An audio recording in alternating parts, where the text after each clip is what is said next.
చేతిలో సామాజిక అస్త్రం నెంబర్ వన్ నెంబర్ వన్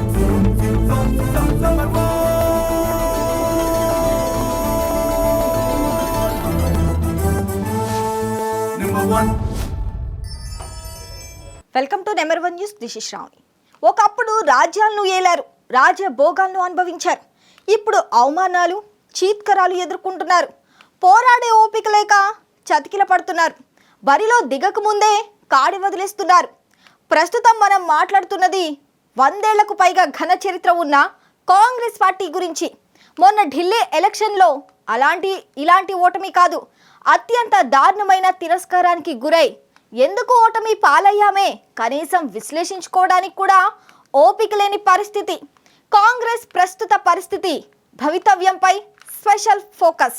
ఒకప్పుడంటే నెహ్రూ, ఇందిరాగాంధీ జమానాలో ప్రజలపై కాంగ్రెస్ ప్రభావం అంత ఇంత కాదు.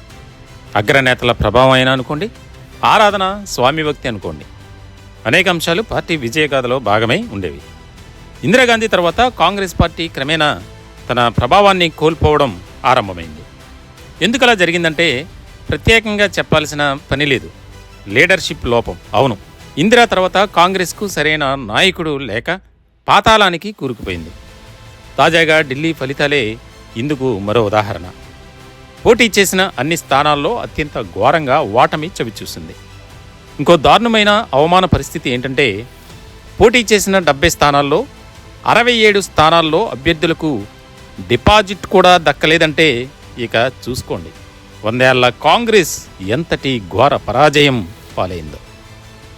1998 నుంచి 2013 వరకు పార్టీ సీనియర్ షీలా దీక్షిత్ నేతృత్వంలో 3 పర్యాయాలు అప్రతిహతంగా కాంగ్రెస్ పార్టీ ఢిల్లీని ఏలింది. 2013లో ఆమ్ ఆద్మీ పార్టీ ఎంట్రీతో ఢిల్లీలో కాంగ్రెస్ క్రమంగా కనుమరుగైంది.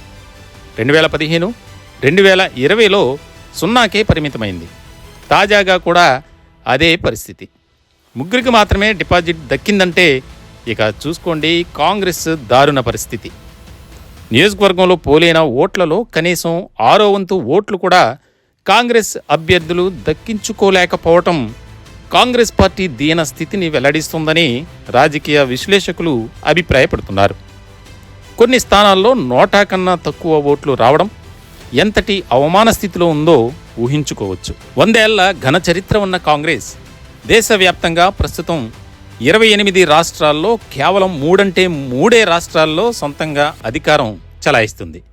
అవి హిమాచల్ ప్రదేశ్, కర్ణాటక, తెలంగాణ. ఇక బీజేపీ సొంతంగా 16 రాష్ట్రాల్లో, అలియన్స్ పరంగా చూస్తే 6 రాష్ట్రాల్లో పవర్లో ఉంది. అసలు కాంగ్రెస్ పరిస్థితికి కారణాలేంటి? బలమైన నాయకత్వ లోపం కాంగ్రెస్ దుస్థితికి ప్రధాన కారణం.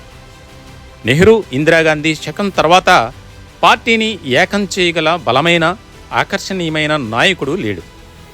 గతంలో అధికారంలో ఉన్నప్పుడు పాల్పడిన అవినీతి నేతల వల్ల పార్టీకి వచ్చిన మచ్చ ఫలితంగా ప్రజల విశ్వాసం కోల్పోయి దీన స్థితికి దిగజారిపోయింది కాంగ్రెస్. యువ ఓటర్లతో కనెక్ట్ అవడంలో విఫలం కూడా ఓ కారణం. యూత్ను ఆకర్షించడంలో పార్టీ ఫెయిల్ అవడంతో వారు ఇతర పార్టీల వైపు అట్రాక్ట్ అవుతున్నారు. పార్టీ కొన్ని రాష్ట్రాల్లో గెలిచిందంటే దానికి అధిష్టానాన్ని చూసి అగ్రనేతలతో ఆకర్షితులై కాదు, స్థానిక నాయకులు నాయకత్వంతోనే గెలుపు తీరానికి చేరిందనేది ఎవ్వరూ కాదనలేని నిజం. ఎప్పటిలానే పార్టీలో ఉన్న అంతర్గత విభేదాలు, వర్గపోరు, ఆధిపత్య పోరు, కుమ్ములాటలు పార్టీ ఐక్యతను బీటలు వారేలా చేస్తున్నాయి కూడా.